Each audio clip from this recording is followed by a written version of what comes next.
Здравейте, драги зрители! Здравейте! Аз съм Славчо Вогъра. Аз не си. До сега беше малката бегачка. Сега ще Малката си... измръзвачка. После ще си малката шофьорка, защото ти ще караш. Но да. Намираме се на работническия стадион в Търговище, където уж дойдохме да правим някакви интервали, ама времето не позволява. Много духа, много е студено и ние дойдохме и слънцето се скри на буквално. камера. Сега пак се появи, но има ето там едни много гадни облаци, които не го скриват. Просто въздуха е супер студен и дълго духа. И дръпчетата ни замръзнаха. Да, и интервали няма да правим. Но пък, така съм на стадион, реших да пробвам да видя какво време мога да сложа на 1500 метра. Винаги съм се чудил.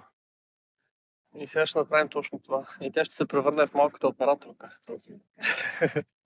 Днеска имаш цели 3 функции. Да, много съм важна. Да. Точно така. Почвам от пред тебе някъде.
Един фалит по-късно и въобще не знаеки как да започна за 1500 метра, явно почнах доста бързо и реших, че щом няма да успеем да направим 1500, ще приключим на 800-та.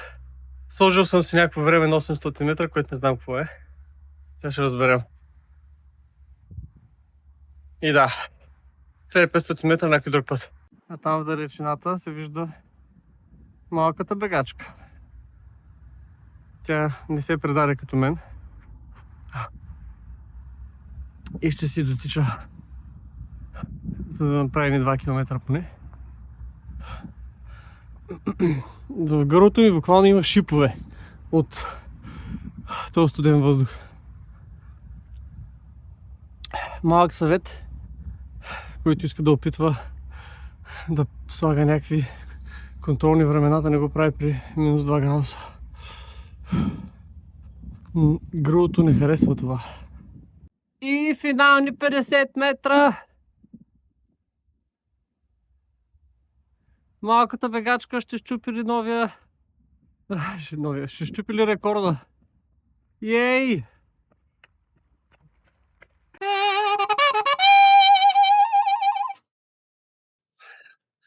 И вече сме в София, обратно в Южен парк, където, понеже е топло времето, аз реших да пробвам да правя ни бързи 5 км, ама бързи.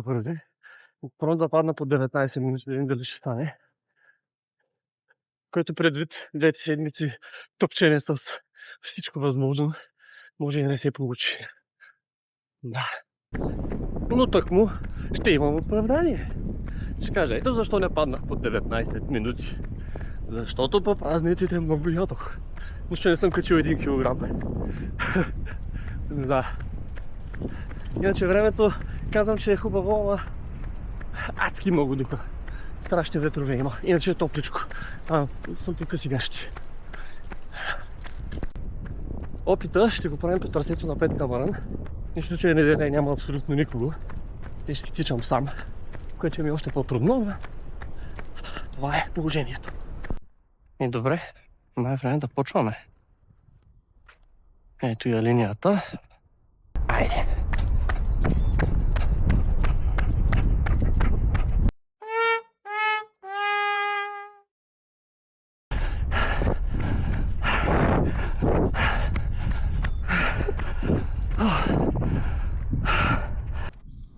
Капана обувка.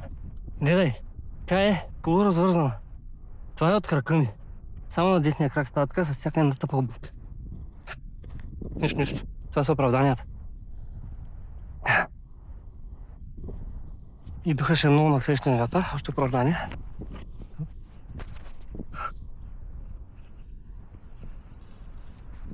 Да. Много насрещен вятър. Ама нищо. Следващия път. Това беше просто контрол. Кажи сега, виждаш ли човек, който е паднал под 19 минути на 5 км? Няма да виждам. Трябва да ти очила, защото не успях. Мога да се забавя. Така е, това специално чаках да го запиша. Беше доста гадно. То като обърнеш от втория километър нататък и си викаш, така сега почва спускането, което е така, и почва да духа вятър директно в лицето. Това направо ще да ме. Но това е положението. Аз съм доволен. На вятър и на пот един време. Да. 19-16 направи. И сега погледнах. Ти много се забави. Защото сега не почина малко 2 минути. И се оказа, че най-доброто ни... Дори не съм се направил най-доброто време на 5 км. На Софийския на 10 км съм бил по-бърз на първите 5, отколкото сега. Да. Ще да стъпча едно куче. То просто ми се даде в краката. А това са оправданията. И така. Нищо следващия път. Това е, защото ти не беше там. Ако нямам теб. Тя избегнете за чистия. Да, тук да свети. Чак пак. Да, и сега отиваме навън на вятъра.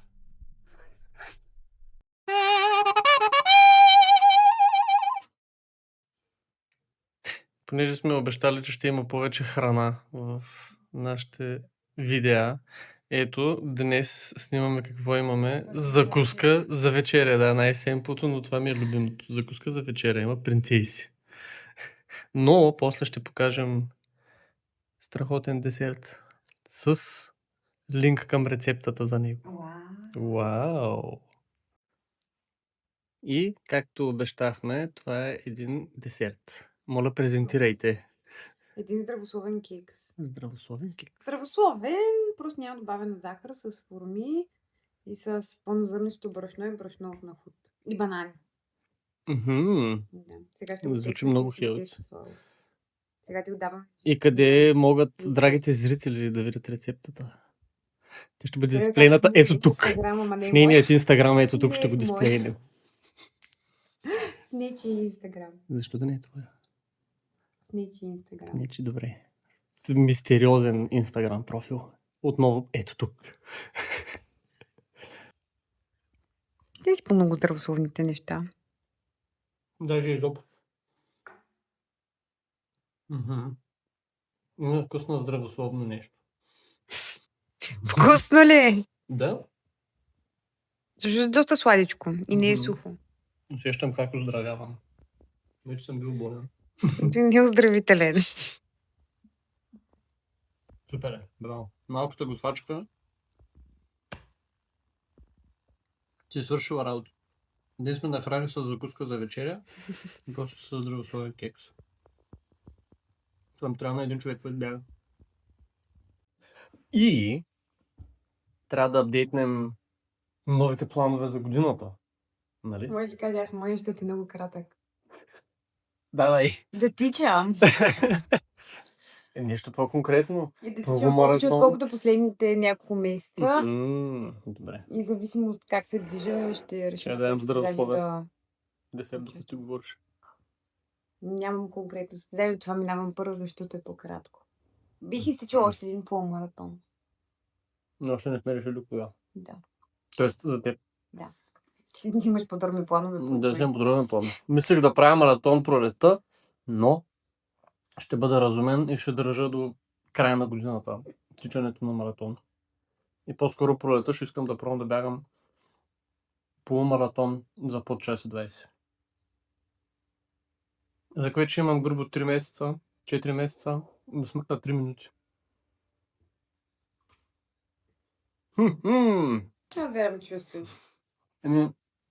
Не е толкова лесно. Смъкна 4 за... Да, ама то, като ставаш по-бърз, става по-трудно Да. пътването, така че да. Ще видим, да. Но това е плана. В най-лошия случай, кое е? Отново Стара Загора, то там е полумаратон. Но, Те каза, кои са ти вариантите за... Ти си записан за Валенсия края на годината. за полумаратона, да, на който може би няма да отида за жалост. Но пък може да... Ами, Или заради маратон. Ама реално. заради да не маратона, пътуваме да. за полумаратон. Да, няма ако пък ме изтеглят за маратона във Валенсия, бих тичал маратона, не полумаратона. А те кога е полумаратона? Полумаратона е октомври, маратона е декември. То ще видим. Но пролетта има някакъв готин полумаратон в Букурещ, който е популярен. Миналата година са участвали там 2200 души, нещо от сорта. Са може да е той, май месец. Пък може и да е Стара Загора. Ще видим. Букурещ, Стара Загора. М? Букурещ или Стара Загора? Букурещ е Стара Загора. Нали, Варна беше вариант. Варна е май месец. Нека си... То всъщност е Букурещ е май месец, ама е началото на май. Ще го измисли. Но все тая. Пролетта по маратон под час и 20. Ето. Това е целта. Обещано е, тук искам да слушам. Ако са- Обещано. Обещано. Ако се проваля, ще си направя судоко. Или харакири, едно от двете. Много съм забавен. И така, сега ще едем десерт. И да ни направиш чай в новия ни чайник. Да, точно така. А чао.